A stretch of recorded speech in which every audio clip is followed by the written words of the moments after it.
Hi friends, இப்போ பார்த்தீங்கன்னா நான் எங்கள் அக்கா வீட்டுக்கு வந்துக்கிறேன். எங்கள் மாமா வந்து என்ன எரி வச்சுன்னுக்கிறாரு. என்னது எதுன்னு தெரில. லைட் எரி வைக்க வரும். நல்லா எரியுமா? கண்டிப்பாக நல்லா இருக்கு. பளிச்சுன்னு இருக்குமா? ட்ரை பண்ணிட்டு இருக்கேன். ட்ரை பண்ணுறியா? எவ்வளோ நாளா?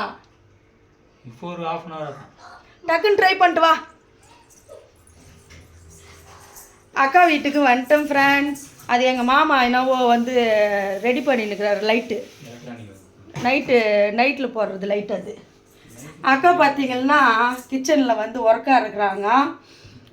நீங்கள் தான் பார்த்துருப்பீங்கள்ல, சரளா விஸ்வநாதன் அவங்க தான். இது பாருங்கள் ஃப்ரெண்ட்ஸ், பொய்யாக்காவுக்கு மிளகாத்தூள் கேட்டேன். இவ்வளோ மிளகாத்தூள், ஒரு 1/4 கிலோ மிளகாத்தூள் கொட்டி கொடுத்துக்கிறாங்க. இதை நான் சாப்பிட்டா பிடிக்காதா சொல்லுங்கள்? கொய்யா பழம் வந்து மரத்தில் காய்ச்சிது. எனக்காக போயிட்டு உடம்பு சரியில்லை, அது பொண்ணு நல்லா சாப்பிட்டுன்னு சொல்லிட்டு எங்கள் அக்கா வந்து ரொம்ப பாசமாக அறுத்துன்னு வந்து குத்துக்குது. அதனால் இன்றைக்கி நான் சாப்பிட போகிறேன் ஃப்ரெண்ட்ஸ். சமையலெல்லாம் வந்து இதுக்கப்புறம் தான் தடப்புடலாம் நடக்கும். நாங்கள்லாம் சமைச்சு ஜாலியாக இன்றைக்கி வந்து என்ஜாய் பண்ண போகிறேன் எங்கள் அக்கா வீட்டில் வந்து. இந்த மாதிரி வீடு தான் நம்ம வீட்டில் இல்லை. நம்ம வீட்டில் பார்த்திங்கன்னாக்கா இந்த மாதிரி கிச்சனோ எதுவுமே நீட் பண்ண முடியல. வீடு கொஞ்சம் செட் ஆகலை ஃப்ரெண்ட்ஸ். நான் வேறு வீடு பார்க்கலான்னு இருக்கிறேன். இந்த வீடு அழகாக இருக்குது இல்லை? இந்த வீடை எடுத்துக்கலாமா? பேசாமல் மாமா 2வது தரமாக கல்யாணம் பண்ணிக்கிட்டான். இந்த வீடு எனக்கு குத்துருவாங்கல்ல. தாராளமாக மாமா பண்ணிக்கிறேன்னு கூட்டிக்கினே போயிடு. நான் ஏன் கூட்டின்னு போகிறேன்? நான் இங்கே வந்துடுறேன்ற, இந்த வீட்டுக்காக தான் கட்டிக்கிறேன்றேன். மாமா பையன் ஓகேவான்னு கேட்டுக்கா. அதெல்லாம் வேணாம். நம்மளுக்கு மாமாவே போதும். மாமா தான் ஹீரோ மாதிரி. பையனை கேட்டுக்கா, மாமா ஓகேவாயிட்டுன்னு போயிடுவான்னு. என்னப்பா இங்கே பாருங்க, இந்த வீடு வந்து நான் மாமாவை கல்யாணம் பண்ணிங்கன்னா இந்த வீடு எனக்கு சொந்தமாகிடும். நல்லா ஏசியெல்லாம் இருக்குது பாருங்க. நல்லா குள்ளுன்னு படுக்கலாம். மாமா ஒரு மூலையில் படுக்க வச்சுட்டு.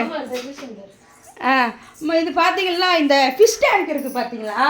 இந்த ஃபிஷ் டேங்க் வந்து எங்கள் மாமா நிறைய திறமை வச்சுன்னுக்கிறாரு.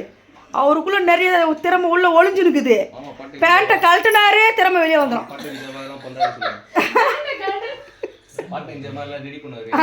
இந்த பாருங்க, இந்த இந்த இதுவெல்லாம் வந்து அவரே டெக்கரேஷன் பண்ணி ஃபிஷ் டேங்க்கில் அழகாக மீனை வந்து நம்ம வாங்குறது தான். இந்த டெக்கரேஷன், இந்த லைட் செட்டிங்ஸ் எல்லாம் வந்து அவர் தான் ரெடி பண்ணுறாரு. என்னோடய ஃபோட்டோ வாட்ஸ்அப்பில் இருக்கிற டிபி கூட அந்த ஃபோட்டோ வச்சு என்னைய பார்க்காமலே அவர் வந்து எனக்கு ட்ராயிங் பண்ணி கொடுத்தாரு. நான் ஏற்கனவே ஹோம் டூர் வீடியோவில் நான் சொல்லியிருப்பேன், உங்களுக்கு அந்த ஃபோட்டோ காட்டியிருப்பேன். அது மாதிரி அவருக்கு நிறைய திறமை இருக்குது.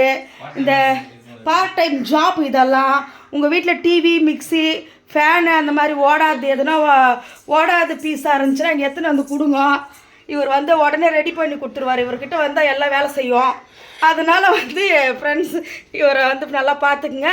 இவர் எல்லா வேலையும் பார்ப்பார். எல்லா வேலைக்கும் ஒரு திறமைசாலி. சரிங்களா?